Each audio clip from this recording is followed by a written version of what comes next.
Welcome back, everybody, to the Chaplaincy on the Go podcast. My name is Josh Zorhoff, and I am a counselor and a teaching pastor in the West Michigan area. And this podcast is brought to you by the Fearless family of churches. We're continuing on a conversation about addiction. And I'm excited for this episode and for this conversation because with me today is a friend of mine named Alex Volgelzang. Alex is a great dude and again, a close friend of mine, but he also works for an organization called Care Portal. And we'll get into a little bit of what Care Portal is and how Care Portal works to serve individuals in our communities. But Alex has a long history of seeing different sides of what addiction is and what it does. And so I thought it'd be great to just get him on the podcast and give him a chance to share a little bit about what we can learn about addiction and how we journey through it, especially if we have loved ones who are working through some sort of addiction. So Alex, welcome to the Chaplaincy on the Go podcast. Thank you, Josh. I am happy to be here and glad that we're getting an opportunity to do this together. Yeah. So Alex, you and I have a little bit of a history together. So would you just maybe share a little bit about how we met and talk a little bit about our connection? Yeah. Gosh, we've known each other for a couple of years now. I think maybe a little bit less than 2 years, but we kind of met through a friend and have been journeying together over the last couple of years and just being vulnerable with each other, meeting regularly, discussing books and podcasts and all the things that life has for us. And it's just been really fun being able to develop our relationship. And I'm excited to do this with you and talk a little bit about addiction today. Yeah. Before we jump into that, share a little bit about Care Portal, just briefly for those who don't know what it is, because in some ways, it is tied a little bit to emotional health, mental health, and share a little bit about that. And then let's walk back and say, what brought you to this kind of place of Care Portal? Yeah. Well, Care Portal is a connective technology that drives action for local kids and families in crisis. That is like the boilerplate language. What does that really mean? Well, Care Portal is a nonprofit organization that really aims to serve kids and families in crisis through the local community, with the local church being a huge piece of that. So what Care Portal does is it uncovers the needs. So child serving professionals will uncover the needs of kids in crisis in our community, put those needs into the Care Portal platform, share those needs with the local church and the community, and then allow the local church and community and people who say, hey, I want to help, allow them the opportunity to serve that family and provide for them their tangible need or needs without expecting anything in return. Just serving that family in love with the understanding that the thriving of our community, the thriving of ourselves is bound up in the thriving of others and the thriving of our neighbors. I love that. Yeah, that's Care Portal. I've got a lot more to say about it, but I'll save it for another time. But I've been working for Care Portal for the last year, and before that, I was volunteering with them for about eight or 10 months. And before you got into Care Portal, just walk us through what are some of the vocations and careers that you've had that brought you to Care Portal? Yeah, I love talking about my journey because it's a little bit unique, I think, and it's just fun for me to think about kind of where I've been and where I am now. So I graduated from Calvin College, go Knights, in I think 2007, and moved right to St. Louis, Missouri, where I started my career in law enforcement. So I was a police officer in St. Louis for a little over 3 years, and always kind of loved law enforcement, loved police work, was really into, I was kind of a maybe cliche like Harlan Coben fan or Dennis Lehane for you law enforcement slash police culture readers. So I was always kind of fascinated by that and kind of thought, hey, I want to do something with my career where I'm really just, working on solving problems with the community. How do I serve people in that way? So I was in St. Louis and did that for a little over 3 years, kind of recognized that it wasn't exactly what I thought it was going to be. I was doing a lot more of, arresting the bad guy than I thought I would be. I thought it would be a little bit more collaborative. But so I left and moved back to Michigan and worked in for a private organization for about 5 years. And during that time, I met my wife, and she was gracious enough to say, "Hey, if you ever wanted to get back into law enforcement, I'm happy to go wherever you want to go." And so we ended up moving to Madison, Wisconsin, and I worked for the Madison Police Department there for almost 4 years. After that, I worked for Children's Protective Services in Ottawa County here in Michigan for 2 years. And then I was working for a technology company before I started with Care Portal. So a little bit all over the map, but it's been all those experiences have served me well, and I've learned a lot that I've incorporated in some of the way I view what I do now.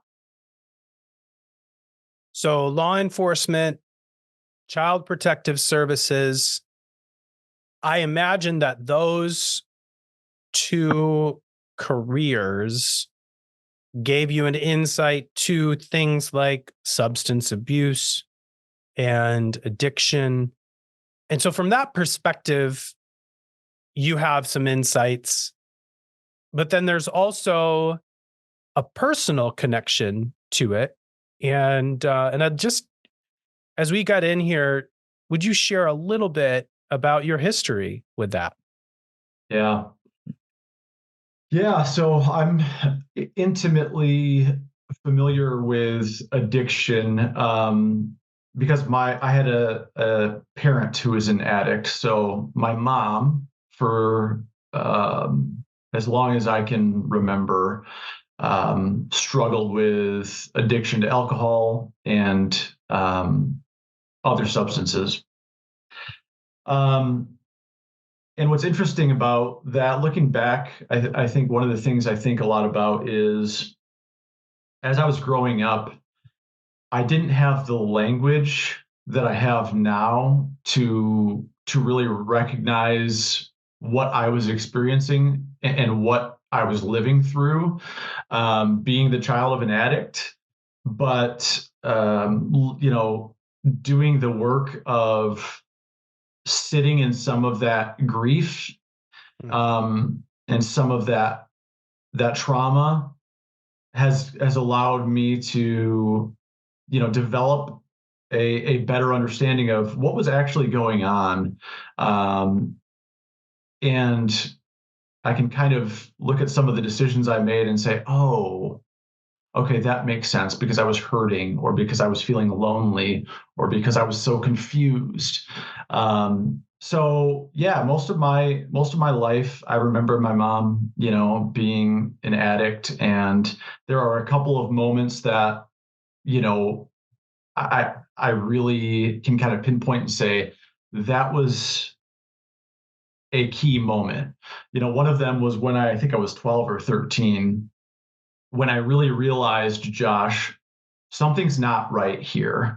I was working at Ottawa County Fair, just a classic 12-year-old doing some security for them.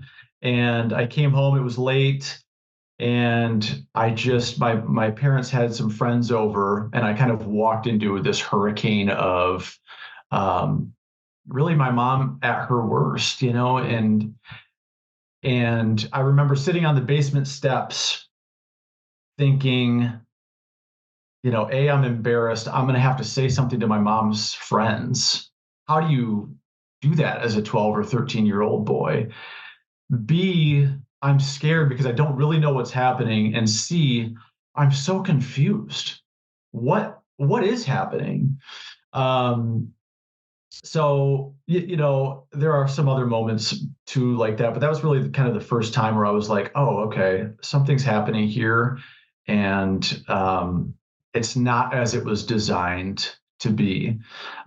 So I had a really fragmented and broken relationship with my mom, Josh, and she ended up passing away almost 10 years ago this month, or this year, I should say, in November of 2024 will be 10 years.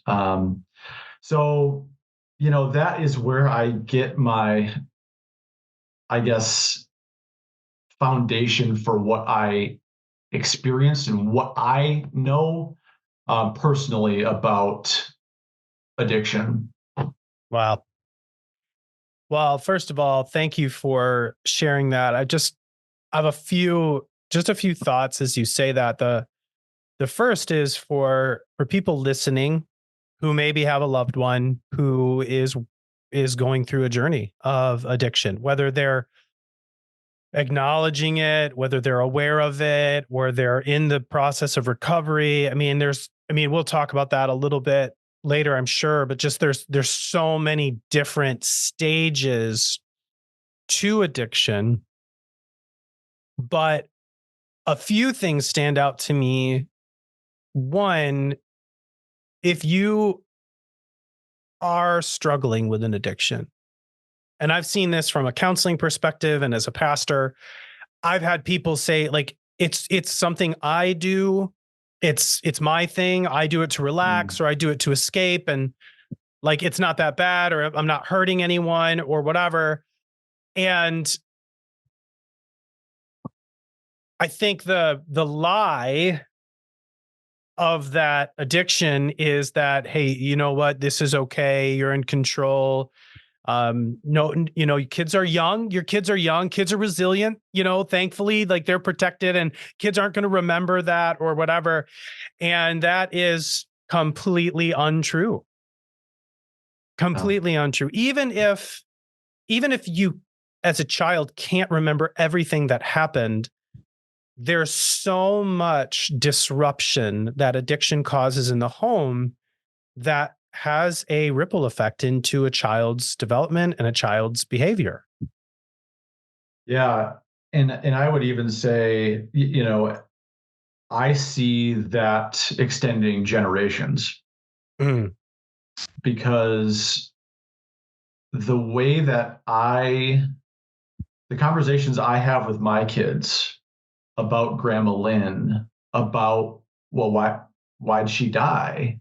These are real conversations. And Josh, you know me well enough. Like, I am grateful for those opportunities to talk to my kids about things like that, because we didn't talk about hard things in my family growing up. So I'm grateful for the opportunity. But those are real things that happen and that extend just beyond even the direct impact of the nuclear family. Yeah, totally. And you touched on it a little bit here, and just coming home, seeing this like colossal chaos, your mom's addiction at its peak, and sitting down thinking, like, what am I going to tell my mom's friends? So I just want to touch on that for a minute, because this is so So important for people listening, so important for individuals that have not come to terms with their addiction. There's a counseling theory. It's called transactional analysis. And essentially, it says that the way that we interact with other people is broken up into kind of three developmental groups. One is parent, adult or peer, and then child. And there's this natural progression that's supposed to take place in a child's life with their parents. So when a parent starts out with a child, it's a parent to a child relationship. And a parent has to do things, work on things, make decisions, all of these things for a child, because a child can't do that for themselves. Like, it's this natural progression of like, I tell my son not to play out in the road, and I am strict with him to not play in traffic because he's not old enough to realize that that's dangerous. And so there's this role that I take in making sure that he does what he's supposed to do. And as he gets older, ideally, we move from me telling him how to do everything to him starting to take some ownership and learning, and then shifting to being more of an adult. And I take more of a role as a coach. And then eventually he gets to the point where he's an adult and I'm a friend, but he doesn't have to like depend on me. And then this is really interesting too for those of us who have aging parents. There is a place where all of a sudden you become the adult, and then you have to kind of parent your parents, not because they're not capable, but sometimes they are, but you're operating at a different level where you have a different level of responsibility for your parents.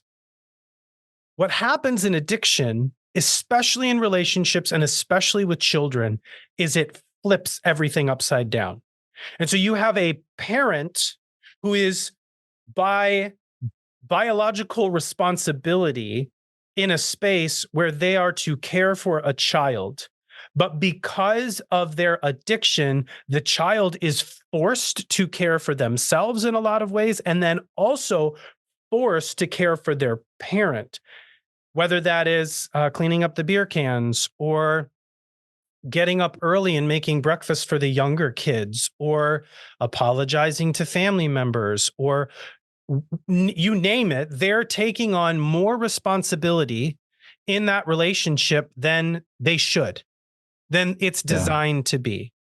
And what that does oftentimes is it causes not all the time, but oftentimes it causes basically a short circuit in the development of neurobiology.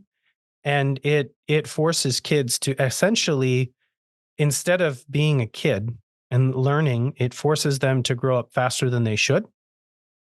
And there's a big loss there. It's not that it's not that you can't get over it, you can't work through it, all of that. I mean, thankfully there's therapy and Jesus and the power of the Holy Spirit and community that can help change us and all of that. But it does something to the brain, and it does something to the child. And unfortunately, if you're lost in addiction, you're not even aware of that. Yeah, that was my experience for sure. And I'll say I have three sisters, and one of the things that's unique about addiction and the way that it presents is you might experience it differently than your sister or than your friend, or my sisters all journeyed through it their own way as well, and I'm so grateful for them and their experiences and their perspectives and their grace and love. But 100% what you're saying is my experience for sure. Like, I felt very much. My oldest sister will say, and she'll recount that she spent a lot of time reading to our younger sisters and literally developing them into readers because my mom couldn't do it. And as a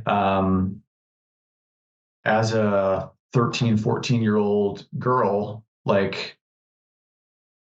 mothering her sisters in that way, that's a big thing. And that has had a lasting impact on her. And so it's part of it for sure. And it's interesting to hear you say, like, the addict is not even aware that that's happening oftentimes. Which, it's really sad. But when you are under the control of a substance, it does different things to your brain. Maybe you're aware, maybe your mom was aware, maybe she felt guilty and ashamed because of it and she couldn't kick it. But what's the response to guilt and shame? Pour me another drink. Yeah. That, I think, that's part of the issue. Is it's actually really hard to know what's going on in the mind of someone who is consumed with a substance. Yeah. I think it crosses the line between sanity and insanity. And, alcohol's a depressant. So if you're depressed and you feel ashamed and you have a drink to numb out, it's only going to make you feel more depressed. Yep. Yeah. So what are some of the lessons learned for you? When you talk to people about substances, you talk to people about their own kind of experiences, what do you talk about when you talk about addiction? Yeah. There's so much there. And, again, I've been in counseling like most of my adult life. So, some of my reflections are based on what I've learned through therapy and just, books, content that I've consumed, trying to understand what was happening. What was I really experiencing? What role was I playing in my family? And what role does that experience play in my life now? And these are just self-reflections. Like, everybody experiences it differently. And this is just one guy who went through this thing and learned some things, and so I'm happy to share, some of those things. I think the first thing, and this is an active challenge and continued growth area, is separating the person from the addiction is hard. It's just hard, man, because the person is the physical representation of the addiction. It just is, because I can't look, there's not a picture in a book of addiction, but there's a person in my life who is an addict. And when I think of that, that's who I think of. That's what I think of. And to separate that person from what's actually happening to them, the disease that's consuming them,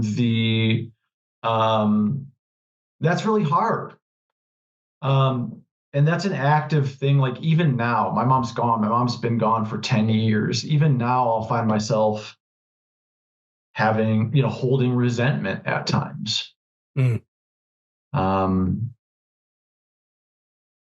I think it's just a really powerful realization for me to, like, this is going to be a thing that I for sure work through, my entire life. But that was really powerful for me, just to name that and say, okay, there's something to that. And it's okay that that's hard, but that's a thing. Yeah, that's a thing.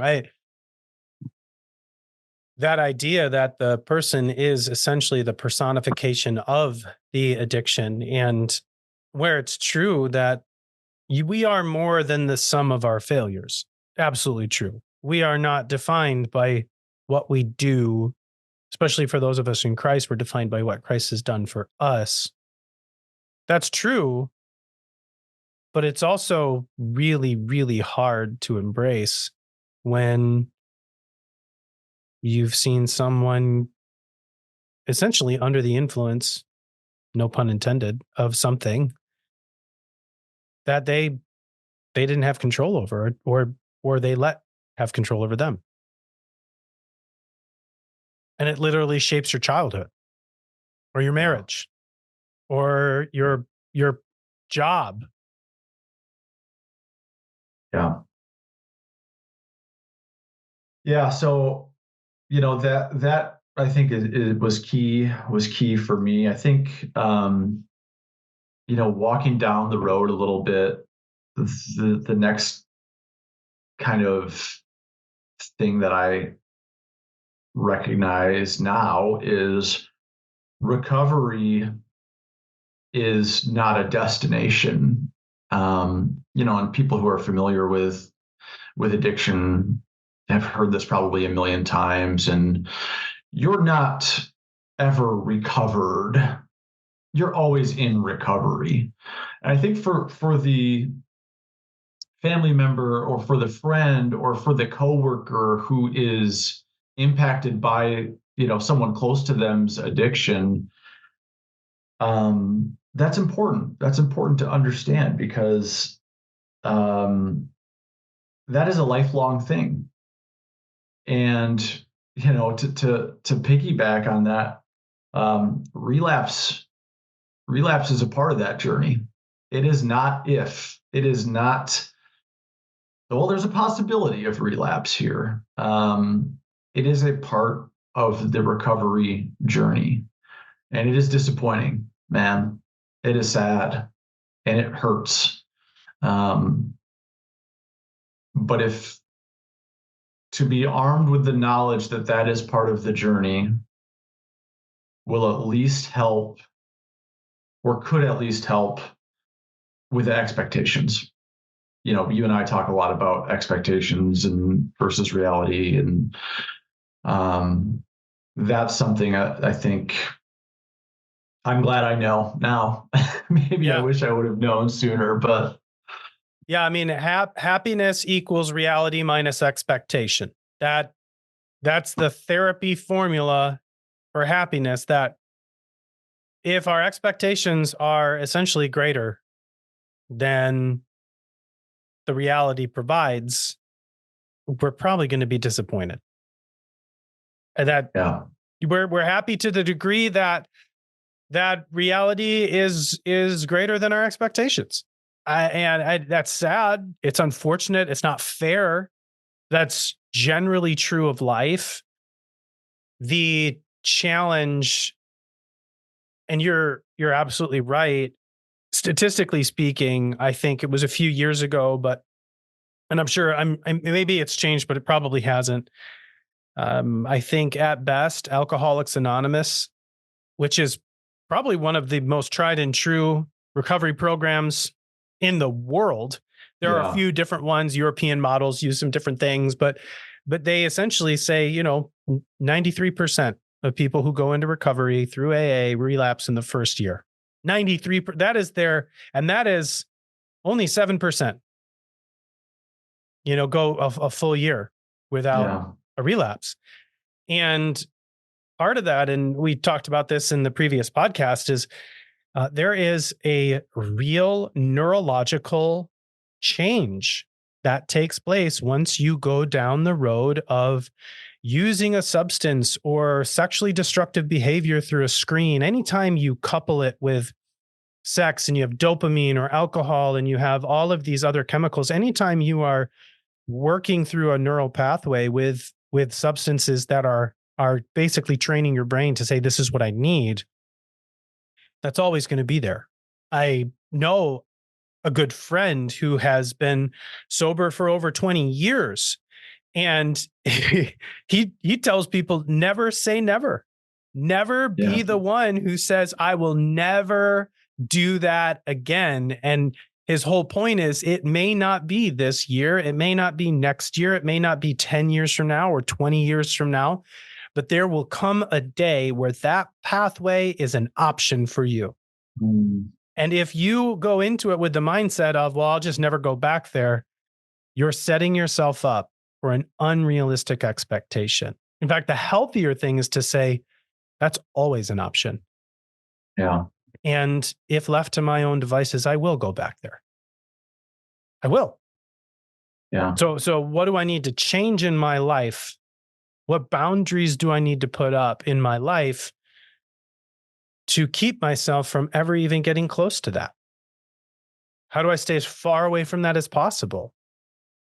There's a pastor that I listened to once a few years ago. He said, I don't care about your boundaries on your good days. I don't. I'm not worried about your boundaries on your good days. I'm concerned about your boundaries on your bad days. And he said, the question is, are your boundaries strong enough to delay you long enough to get through your bad day? Mm.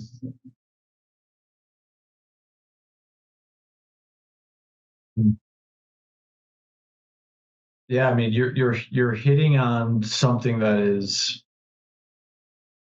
was really interesting to me. I think when you're talking about recovery, and one of the unhealthy things you can say is, okay, never, it's not me, never again. One of the kind of tools that Alcoholics Anonymous uses is this idea that you're not committing to never drinking again. You're only making that choice for that day. Today, I'm not having a drink. Because that is a lot more manageable in our brains. I mean, I'm not, more about neural pathways and things like that than I do, but even from a parent standpoint or from an employee standpoint, if somebody says, Alex, I need you to talk to these 3 people today, it's managed for me because it's within the confines of a day. I know I can do anything for a day. I can do that. I can make that happen. But if someone What if you have to says, talk to 1,000 people this year? right, or Josh, in the span of your lifetime, I know you're a counselor. I need you to counsel 80,000 people. What? I don't even have context for that number. I've never even been in a room with 80,000 people. Right. So it made me think. You made me think about that and what the way to use that as a tool. And I just that's another thing that I think makes a lot of sense to me, and learned through the last 38 years of journeying through my experience. Wow. I think the hard part in the reality that addiction and recovery are a journey is that we live in a society that wants quick fixes. Yeah. One of the things that I tell people on the regular, especially when they're in terms with their addiction or they're aware of it and they've come to admit it and acknowledge it, which that's a huge step. And most people can't get there. Most people can't get to the place where they have to actually confess that they did something, because that's really hard. But when people get there, I just remind them, hey, you didn't wake up. You didn't wake up this morning and say, I'm going to train wreck my family. Like I'm going to train wreck my life. I'm going to gamble away everything we have. I'm going to drink so much that no one wants to be around me anymore. Like you didn't wake up and say, man, I just cannot wait to feel the consequences of this decision. That was a slow progression over time. I can't tell you, Al, how many times I've been on the side of a phone call that went something like this. I'm at rock bottom. I don't know what to do. I need help. And that phone call didn't happen in like a 24-hour period. That the events didn't happen in a 24-hour period. And if it took that long for you to get to this point, it would be foolish to think next week after a rapid detox or whatever it is that you do, that you're going to be right back to square one. I mean, first of all, you have to go back to all the relationships. You have to go back to that family. You have to go back to all of the people and work through that in some way. But then you have a whole new pattern to establish for your life. And you've got habits that you need to change, which means you need to replace those habits with other habits. And I mean, that's significant. And that's years, maybe even decades. And that's not easy. So for some people listening, maybe listening and thinking, yeah, this sounds a lot like my story, or maybe I need to take this seriously because I haven't really thought about how this is impacting my family or my friends or my job. What are some next steps for them? Yeah, good question. It's, the first thing I would say is find someone you can talk to. I've said my therapy journey has been lengthy, and I am so glad and grateful that I am, currently seeing a counselor who I love and appreciate and respect, and I'm so grateful for that. But that's a long journey. You don't always get there the first time or the first session or whatever. So I would say find someone to talk to. If you think there's something in your life that you are struggling with and has changed from a habit to a hang up, and now we're walking down this weird road where maybe, I don't know, it starts to feel like the A word a little bit, find someone to talk to. And if that's you, Josh, great. If that's me, I want to be a resource too. But I'm not a counselor, so I'll point you to some direction. But if somebody in your life is going through this or walking down this road, and you're just like, I am confused, which is not uncommon, find someone to talk to, and you and I can be a resource for folks if they're in that situation right now. And I'll say this, like, not everybody will have the right words to say to you. Let's acknowledge that. I want to say I love people, and I love that they are well-intentioned for the most part, and they want to do right, and they want you to feel good. And maybe they'll tell you heaven just got another angel if somebody close to you passes away. And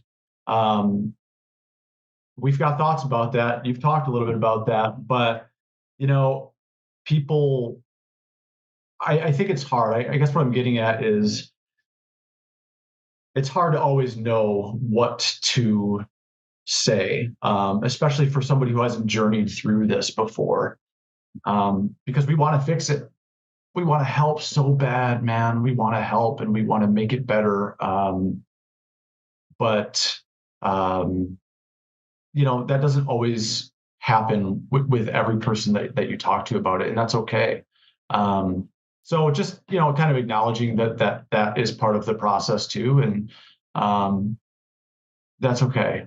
That's Um, okay. That's yeah. okay. I appreciate you saying that. I think, yes, first of all, if you're going to talk to a therapist, just recognize that therapists are people too. Therapists are human beings too, and they don't always have good days. They don't always say the right thing, and they don't always match with your personality. And so if you go to see a therapist and it's not a good fit, you have permission to say, I don't think this is a good fit. You don't have to worry about hurting their feelings.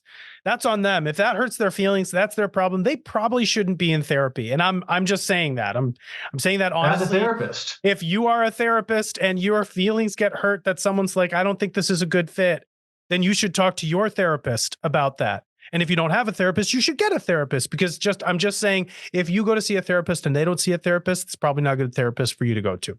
I'll put that out there, because we're human and we don't always say the right things. And the truth is, people don't always say the right things. And you may share something with someone and it may backfire. It may not go well. They may say something that is well intended, but just really unhelpful or damaging to you. Try again.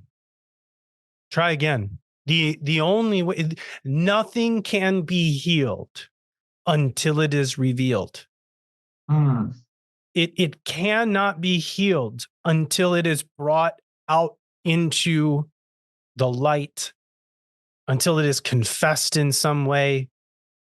And so I'm so thankful that you would say that. I think that's a great place for us to land on, to say, first of all, if you're listening to this and this has been a challenge for you in some way, and it's tugging at you in some way, reach out.